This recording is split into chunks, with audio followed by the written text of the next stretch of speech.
Lo tengo conectado al profesor Daniel Vilota, periodista, por supuesto, del diario La Nación. Colega, hoy va a estar saliendo al aire en Odisea, en Odisea, en La Nación Más, junto a Carlos Pañi.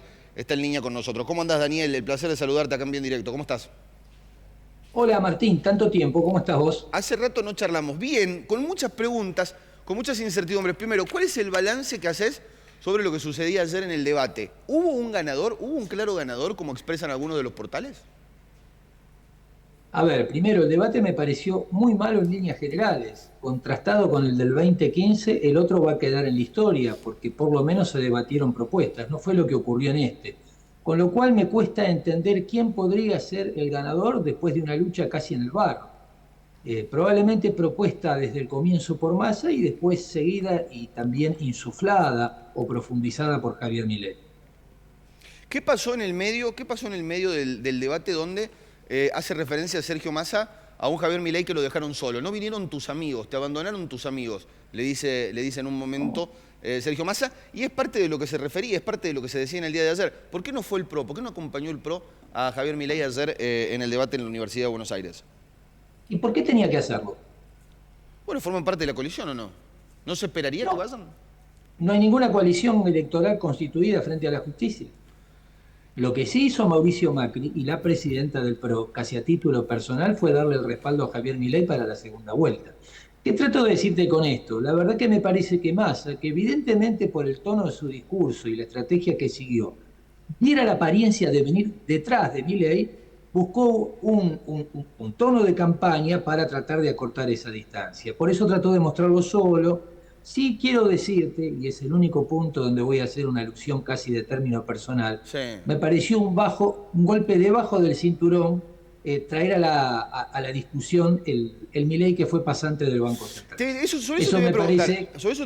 eso es un dato, vos sos un hombre con mucha experiencia en esto, ¿eso es un dato de service? ¿Es un dato que le proveen los servicios de inteligencia? ¿Es parte de lo que se está denunciando, entre otras cosas, o es parte de lo que se está diciendo sobre esa referencia? Algunos, inclusive amigos de Javier Milei, dicen nosotros no conocíamos ese dato. No sé de dónde lo obtuvo, con lo cual no puedo tan livianamente decir si se lo dieron o no gente vinculada al espionaje. Lo que digo es que no tenía que ver ni eso con el debate, no tenía que ver Margaret Thatcher con el debate. Creo que se equivocó Milei tratando de explicar por qué para él Thatcher es una personalidad seria, tenga razón o no, es un tema de índole casi personal. Es decir, la impresión es que Milei, que no viene del mundo de la política, y que es el atributo que más valora de él quienes lo siguen, cayó incautamente en algunos juegos que muy inteligentemente, hay algo que no podemos desconocer, Massa es un profesional de la política, y él cayó en esos juegos. Claro, probablemente esto, el ser un profesional de la política, el exhibir todo el tiempo su suficiencia, probablemente si el electorado lo que intenta es romper con lo viejo, podría terminar perjudicándolo a más y jugarle en contra. Eso sí me parece que quedó claro. Y un dato más, Martín, muy Sí, interesante. sí. Cuando Milei le dijo que había tardado 20 años en recibirse de abogado, que lo había hecho en una universidad privada, y cuando le marcó la derrota en Tigre, a Massa le costó mucho que no se le note su furia. Con lo cual, Sí. la pregunta que uno podría hacerse es, ¿quién era el desequilibrado? ¿Milei o Massa? Es otro de los temas, efectivamente, a los que refirió. Se lo vio muy enojado. Hace referencia Javier Milei a la derrota de Malena Galmarini en Tigre. Tu mujer no pudo reelegir. En el talante, ¿no? En el semblante de la cara se le notaba la bronca a Sergio Massa. Es cierto. Te voy a preguntar si vos evaluás, Daniel, que esto pueda tener algún tipo de influencia respecto de la cuestión electoral. ¿Creés que se mueve el amperímetro sobre los indecisos después de este debate? ¿Hay definiciones? ¿Fue tan importante el debate o es tan importante un debate como para mover la aguja de lo que sucede en el electorado? A mí me parece que lo que nos dejan las dos elecciones que ya atravesamos, Martín, es que la gente no discute, por ejemplo, lo que sí hacemos los periodistas. No discuten propuestas, no discuten noticias, ni discuten análisis. Están tomando otros patrones para hacer sus elecciones. En esos patrones pareciera que claramente la versión opositora a lo viejo o la ruptura con el sistema es Milei. La gran pregunta para hacerse es, ¿Massa ayer pudo demostrar que él va a romper con lo viejo? Sin que Milei le pregunte, dos veces se encargó de decirle que el debate era entre él y Milei y no Sí. entre Macri y Cristina. No hubo una sola alusión de Milei ni a Macri ni a Cristina. Quien se vio obligado a traer a esos dos expresidentes al escenario fue Sergio Massa. ¿Viste un candidato, en Sergio Massa, viste un candidato muy coachado, muy preparado?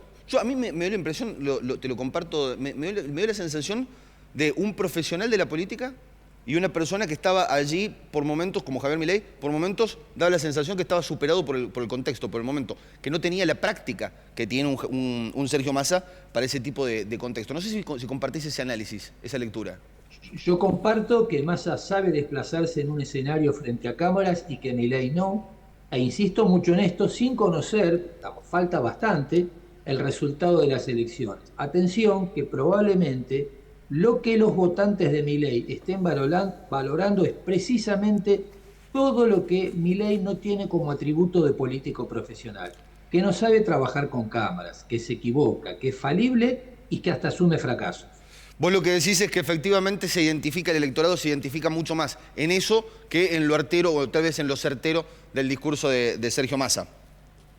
Hay un problema que no es solo de Massa. Este sistema político en 40 años de democracia no consiguió resolver ningún problema real de la gente. Y la gente tiene asumido que Massa es parte de esas mismas personas que no pudieron. Probablemente esta exhibición de ayer, de solvencia, de profesionalismo, no termine de modificar la actitud de los indecisos, sino inclinarlo frente a aquel que parece que no acumula los saberes de Massa, precisamente porque los saberes de Massa, no solo de él, no lo quiero personalizar, no sirvieron para resolver los problemas. Muy bien. ¿Qué números estás viendo, Daniel? Han errado, ha sido un año donde han errado muchísimo las encuestas, donde es muy difícil prever qué es lo que va a suceder. Hay de todos los colores. ¿Qué análisis estás viendo? ¿Cómo estás viendo el repartija de la torta? ¿Cuántos indecisos hay? En algún momento hablamos de una elección de tercios o de cuartos, lo explicaste muy bien vos, con uno de esos cuartos fundado en los indecisos. ¿Cómo está hoy la torta? ¿Cómo estás viendo hoy el electorado? ¿Qué mapa tenés? Mirá, la impresión que tengo es que Massa hace su apuesta más fuerte a mejorar la elección muy buena que ya hizo en el conurbano en octubre, y ese me parece que es su principal debilidad. Es muy difícil mejorar la elección que hizo en el conurbano. Vos decís que es el techo, es parte del techo de un Sergio Massa que cuando agarraba el Ministerio de Economía se sabía tenía el 70% de imagen negativa. Bueno, me gustaría mostrártelo en un ejemplo nada más, o en dos si querés. Uno es Lomas de Zamora, el segundo lugar donde más se concentran electores de la provincia. Sí.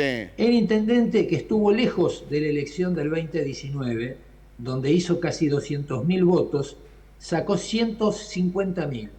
Para conseguir esos 150.000, que son 10 puntos más que las PASO, recurrió a todo lo que el peronismo utiliza, es decir, regaló televisores, bicicletas, heladeras. Tiene que sumar 50.000 votos más.